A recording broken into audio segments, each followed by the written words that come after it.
Video బయటకు వచ్చిన రోజు చాలా కలకలం రేగింది.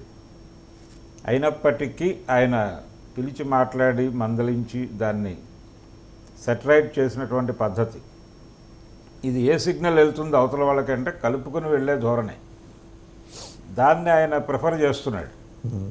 ఇంక్లూజివ్నెస్ అంతే అంతే. అంటే లోపం జరుగుతుంది అనేది తెలుసు, ఆ ఇబ్బందికరమైనటువంటి ప్రస్తావనలు వస్తాయి, మీరు లీకేజీలు పరిహరించుకోండితో సహా ఒక సూచన చేసినట్టుగానే భావించాలి. పబ్లిక్ లైఫ్లో ఉన్నాం, వైఎస్ రాజశేఖర రెడ్డి అన్నట్టు ఇలాంటి విమర్శలు వస్తాయి, దీని గురించి భయపడి కెరీర్ ఆపుకోనక్కర్లేదు అని ఆధారంలోనే వ్యవహరిస్తున్నాడు ఈయన కూడా. అయితే ఇప్పుడు రెండు తెలుగు రాష్ట్రాల ముఖ్యమంత్రుల సమావేశం జరగబోతోంది. ఇంకొక విషయం, ఈ సమావేశం చాలా కార్డియల్గా జరగబోతోంది అనటానికి ఒక ప్రాతిపదిక ఏంటంటే, గత అసెంబ్లీ ఎన్నికల్లోనూ తెలుగుదేశం పార్టీ ప్రజెన్స్ లేదు, ఇక్కడ పార్లమెంట్ ఎన్నికల్లో కూడా తెలుగుదేశం పార్టీ ప్రజెన్స్ లేదు. కాంగ్రెస్ పార్టీ గెలుపుకి కొంత మేరకు అది ఉపయోగపడింది.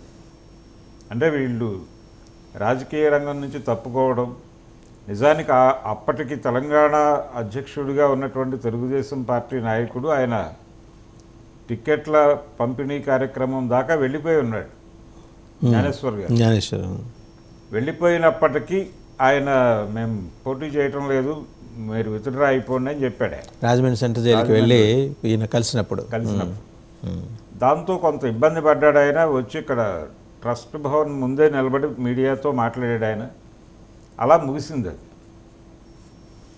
వాంటెడ్గా కాంగ్రెస్ గెలుపు కోసం చేసిన పని అనేది బయట ప్రజలు కూడా మాట్లాడుకున్నటువంటి సందర్భం.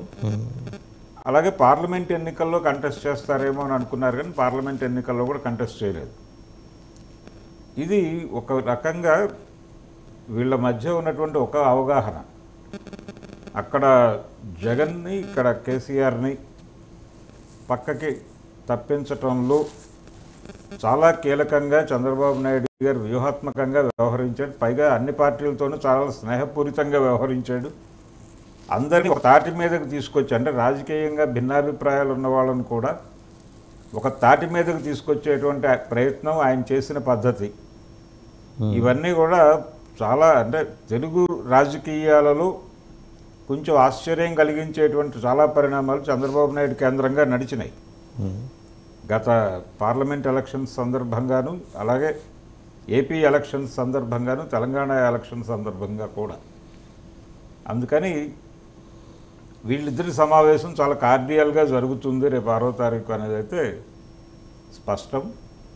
గతంలో ఉన్నటువంటి వివాదాలన్నింటినీ జాగ్రత్తగా పరిష్కరించుకునేటువంటి ప్రయత్నాలు చేస్తారు. అది ఏపీ భవన్ గొడవ కావచ్చు, పటోడి భవన్ గొడవ కావచ్చు, విభజనకు సంబంధించినటువంటి అమలు కాని అనేక హామీలు, అనేక సమస్యలు, ఆస్తుల విభజన అండి. ఎందుకంటే మామూలుగా 52 ఆంధ్రప్రదేశ్ కోసమని, 48 తెలంగాణ కోసమని ఆ రకంగా జరగలేదు. 21లో నవంబర్ 12 అనుకుంటా, 12-14 తిరుపతిలో హోంమంత్రి అమిత్ షా గారి ఆధ్వర్యంలో జరిగిన సమావేశానికి తెలంగాణ ముఖ్యమంత్రి హాజరు కాలం, ఆంధ్రప్రదేశ్ ముఖ్యమంత్రి వెళ్ళారు, మిగిలిన సదరన్ స్టేట్స్ నుంచి కూడా సీఎంస్ వెళ్ళారు. అది ఆ రోజు ఆయన చెప్పారు స్పెసిఫిక్గా హోమ్ మినిస్టర్ ఏమని, మీరు కూర్చొని మాట్లాడుకోండి, come with a proposal, then we'll try to sort it out అని. బట్ ఆ కూర్చొని మాట్లాడటం అనేది వాళ్ళిద్దరూ చేయలా, అంతకుముందు కాలా. మరి ఇప్పుడేమైనా జరిగే అవకాశం ఉందా? అది డెఫినెట్గా ఆ అంశం కూడా వస్తుందండి. ఆస్తుల పంపిణీ వ్యవహారం చాలా సీరియస్గానే డిస్కషన్కి వచ్చే అవకాశం ఉంది. అయితే కొన్ని ప్రాపర్టీస్ మీద ఆల్రెడీ వీళ్ళు యాక్టివిటీ నడిపిస్తోంది AP government. Lake view guest హౌస్లో వాళ్ళ కార్యాలయం నడపటం ఇలాంటివి.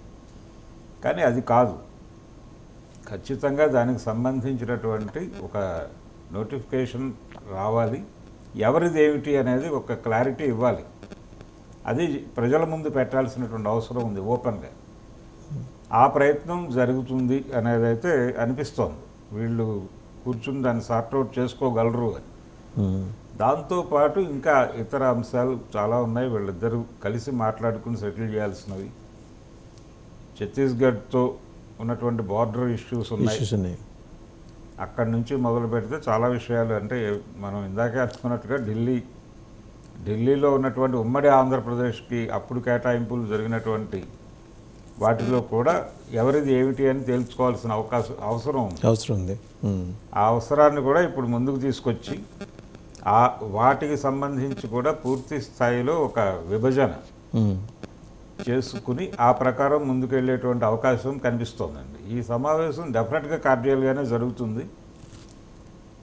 వీళ్ళిద్దరి మధ్య గురు శిష్యులు అనేటువంటి ఒక కొహెషన్ ఉంది కాబట్టి ఉంది. అయితే గురు శిష్యులుగానే చూడాల్సిన అవసరం లేదు. ఇద్దరు ముఖ్యమంత్రులు అండి, ఇప్పుడు వాళ్ళిద్దరూ కలుస్తున్నది ముఖ్యమంత్రుల స్థాయిలో కలుస్తున్నారు.